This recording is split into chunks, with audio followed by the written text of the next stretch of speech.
И ще разкажем ли на мама после къде си ходила? Да. А ти ще караш ли с мене? Да.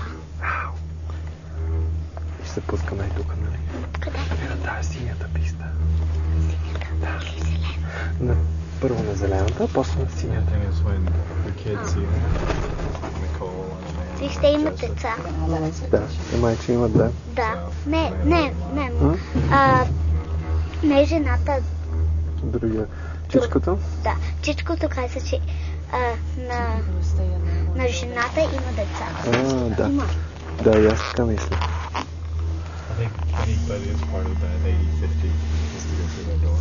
А Зленчето защо не иска да кара? Страх ли е?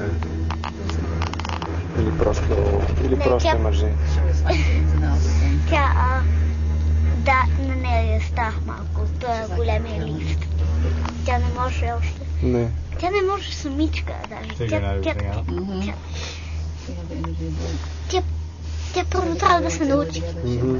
Аз мисля, че тя не обича Тя не обича да кара по-лошо от тебе или да прави нещата по-лошо от тебе. И затова не иска даже да опитва. Тя предпочита да седи в къщи и да не опитва.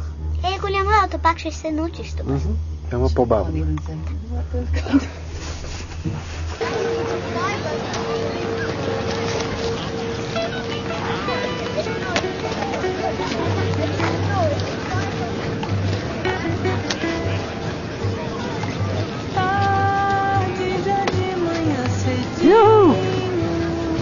Я махни на баба. Кажи баба, виж как карам ски. Кажи тук баба, виж как карам ски. Аз ще им го пратя това на баба и на дядо.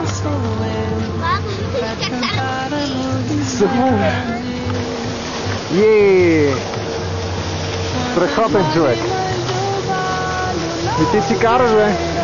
Ти си страхотен, бе. Гати зияра. Аз не знаех, че ти така добре караш.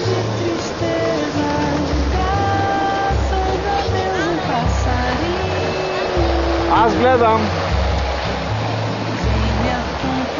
Браво, бе, Зияр, ти страхотно караш. Ела насам сега.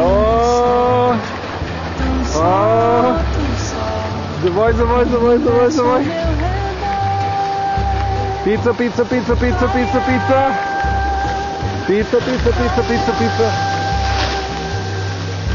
Браво, ти страхотно караш, бе. Пица. Браво, Юлия, страхотно си. Аз просто не знаех, че ти така добре караш.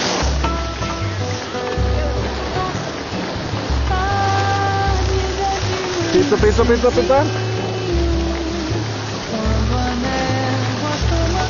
Ще спираме ли да почиваме? Айде да спрем да починем, ето. Ела. Така. Няма. Юлия, аз съм просто потресен. Ти караш страхотно.